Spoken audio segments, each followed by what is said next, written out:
तो this is very important question, splitting the middle term. आपको कैसे स्प्लिटिंग करनी होती है किसी भी मिडिल टर्म की, फैक्टराइजेशन बोला जाता है बेसिकली इसको। ये 9th में, 10th में, 8th में सभी क्लासेस में काम आता है। बड़े ध्यान से आप इस क्वेश्चन को करेंगे, ठीक है। समझना सबसे पहले कॉन्सेप्ट होता है। आप सबसे पहले ये देखेंगे कि हमें पता कैसे चलेगा कि स्प्लिटिंग द मिडिल टर्म ही करना है, बाकी और कोई तरीका नहीं है क्या। भाई तरीके इसके हो सकते हैं, पर आपको मैं स्प्लिटिंग करना सिखाऊंगा। सबसे पहले कुछ स्टेप आप अपने दिमाग में बिठाएंगे, स्टेप का पूरा प्रोसीजर रहेगा और समझ में आपको 110% आ जाएगा, ये गारंटी है। अब यहाँ पे आपको क्या करना है, सबसे पहले जब हम स्प्लिटिंग करते हैं ना बच्चों, जैसे ये हमारे पास इसका फर्स्ट टर्म होता है, इसको क्या बोलते हैं हम, फर्स्ट टर्म बोलेंगे। और बच्चों ये हमारे पास क्या होते हैं, इस वाले टर्म को हम मिडिल टर्म बोलते हैं। और जो लास्ट वाला होता है इसको हम क्या बोलेंगे, लास्ट टर्म बोलेंगे। कुछ बच्चे अपने मन मन में सोचते रहते हैं कि ये थर्ड टर्म होगी। हाँ भाई थर्ड टर्म है। थर्ड टर्म तब है जब ये क्वेश्चन आगे की तरफ चल रहा होता, पर अब ये क्वेश्चन यहाँ पे एंड हो गया, तो इसलिए इसको क्या बोलेंगे, लास्ट टर्म बोलेंगे। तो सबसे पहले आपको स्टेप नंबर 1 में लास्ट टर्म को देखना है हमेशा। इसको देखना है लास्ट टर्म को। तो लास्ट टर्म हमेशा क्या आनी चाहिए, कांस्टेंट आनी चाहिए। क्या आनी चाहिए बच्चों, कांस्टेंट आएगी, तभी हम क्या करेंगे, स्प्लिटिंग द मिडिल टर्म करेंगे। स्प्लिटिंग हमारी तभी लगेगी, ठीक है। तो कांस्टेंट उसको बोला जाता है जिसके साथ कोई भी अल्फाबेट्स नहीं होता। अल्फाबेट्स जैसे यहाँ पे लिखा है पी स्क्वायर, पी, ये 8, मतलब कोई नंबर होगा लास्ट में, 1 2 3 4 5 कुछ भी हो सकता है, ठीक है। तो उसको हम क्या बोलते हैं, कांस्टेंट टर्म बोलेंगे। फिर स्टेप नंबर 2, स्टेप नंबर 2 में लास्ट टर्म को मल्टीप्लाई कर देंगे first term coefficient, first term के कोफिशिएंट के साथ। तो स्टेप नंबर 2 में हमने क्या बोला, लास्ट टर्म कितना है हमारे पास 8, और coefficient of first term, coefficient of first term कितना है हमारे पास 1। कोफिशिएंट तो आप सब अलजेब्रिक एक्सप्रेशन में जानते होंगे, जो इसके साथ लिखा रहता है उसे कोफिशिएंट बोलते हैं। जैसे p का कोफिशिएंट कितना है 6, अगर यहाँ पे -6 होता तो -6, अगर यहाँ पे p स्क्वायर है तो p स्क्वायर के साथ कितना है 1। हमें अल्फाबेट से नहीं लेना, उसके साथ का नंबर लेना है सिर्फ। तो 8 इंटू 1 कितना आएगा, 8 आ जाएगा। मैंने कर दिया यहाँ पे 8 इंटू 1 क्या करेंगे 8। इस स्टेप को मैं यहाँ से हटा देता हूँ, हटा दिया। अब इसके बाद आपको स्टेप नंबर 3 पे आना है। स्टेप नंबर 3 में बच्चों आपको क्या करना है, एलसीएम लेना है। ये स्टेप जो मैं लिख रहा हूँ ना, ये सिर्फ आपको समझाने के लिए लिखे जा रहे हैं। फिर आप इसको बिना किसी स्टेप लिखे आप अपने दिमाग में सेट करेंगे, फिर डायरेक्टली इंप्लीमेंट करेंगे। मैं आपको करना भी सिखाऊंगा।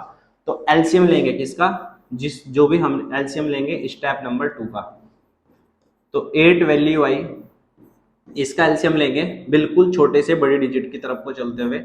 तो हमने इसका एलसीएम ले लिया। 8 के फैक्टर बने 2 इंटू 2, फैक्टराइजेशन कर दिया। अब हमें कौन से साइन यूज करने हैं, प्लस, माइनस और मल्टीप्लाई। इन सभी साइन का यूज कर सकते हो, जरूरत पड़ने पे किसी एक साइन का भी यूज हो सकता है, 2 साइन का भी, 3 साइन का भी।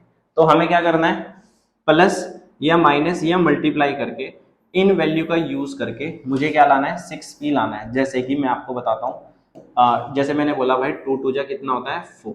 अगर मैं 4 में +2 कर दूं तो मेरे को पता है 6 आ जाएगा, ठीक है।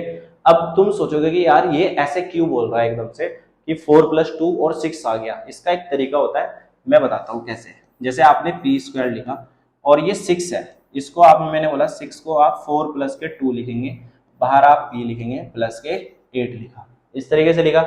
अब मुझे कैसे पता लगेगा भाई ये सही है गलत है, तो मुझे क्या करना पड़ेगा, इन दोनों को प्लस करा मैंने। हाँ भाई मैंने प्लस करा, ठीक है। जरूरत पड़ती तो मैं माइनस भी कर सकता था, और मल्टीप्लाई तो मैंने कर ही दिया था, 2 2 जा 4 और एक मैंने प्लस का, 2 साइन का मैंने यूज करा। तो इन दोनों को प्लस करके, मैंने क्या बोला, इन दोनों को प्लस करके मिडिल टर्म आना चाहिए।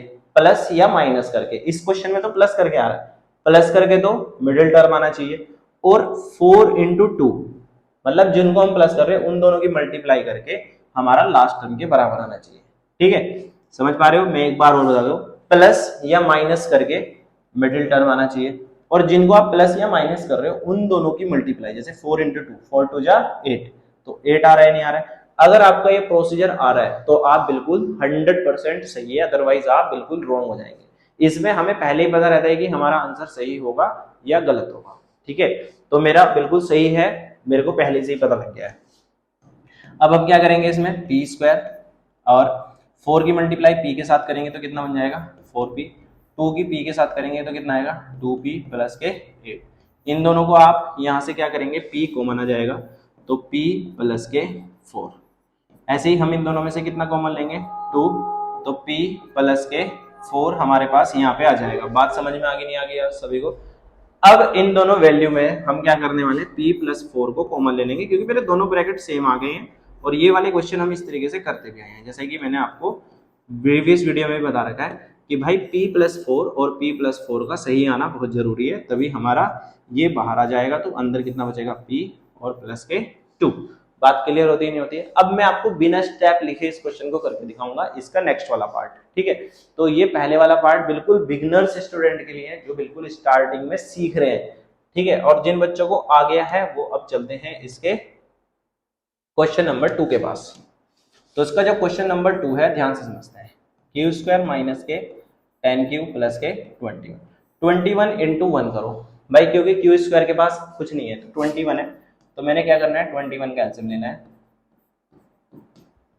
3 इंटू 7 कितना बना 3 इंटू 7। अब भाई 3 इंटू 7 का मतलब क्या है 3 प्लस के 7 कर दिया, बाहर कितना आ गया क्यू प्लस के 21। 3 प्लस 7 कितना आता है 10 और 3 इंटू 7 कितना आता है 21। तो यानी मेरा स्टेप बिल्कुल ठीक है, मेरे को कुछ भी लिखने की जरूरत नहीं पड़ी अब क्योंकि मैं अब सीख चुका हूं। तो अब आपको क्या करना है क्यू स्क्वायर इसकी मल्टीप्लाई इसके साथ करेंगे तो 3q माइनस प्लस माइनस और 7q के साथ इसकी मल्टीप्लाई कर देंगे, फिर प्लस के 21। इन दोनों में से कितना कॉमन आएगा q, तो अंदर कितना बचेगा q माइनस के 3, इसमें से कितना आएगा 7 कॉमन आएगा q माइनस प्लस माइनस के 3।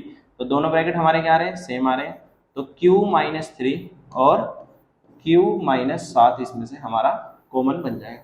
इस तरीके से कर सकते हैं। इसका बचता है लास्ट वाला पार्ट, वो भी मैं आपको बता देता हूँ फॉर योर काइंड इन्फॉर्मेशन। अगर किसी को इसमें भी डाउट है ना तो एक बार और समझ लो बच्चों, समझना ही जीवन है फिलहाल। ठीक है, पी स्क्वायर प्लस के 6p माइनस के 16। अब 16 का आपको क्या करना है एलसीएम लेना है।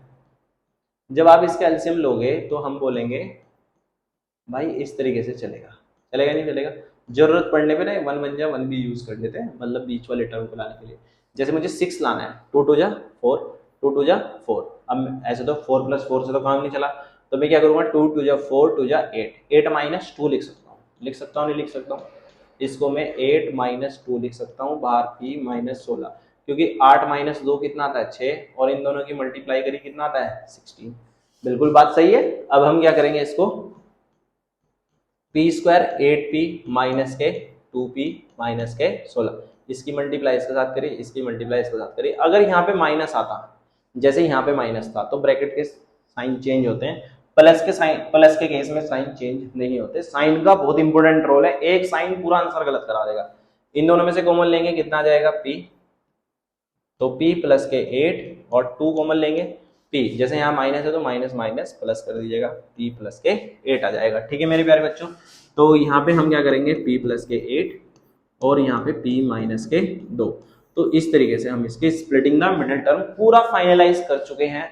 अगर फिर भी आपकी कोई स्प्लिटिंग द मिडिल टर्म ऐसी है जो आपसे नहीं हो रही है, आप हमसे कमेंट करके पूछ सकते हैं। अगर आपको वीडियो अच्छी लगी है तो चैनल को लाइक सब्सक्राइब और वीडियो को ज्यादा से ज्यादा बच्चों तक शेयर करिए, जिससे कि और भी बच्चे इस चैनल से जुड़े और इन सभी वीडियो का आनंद ले। तो मिलते हैं आपसे नेक्स्ट वीडियो में। Thank you for watching, have a nice day.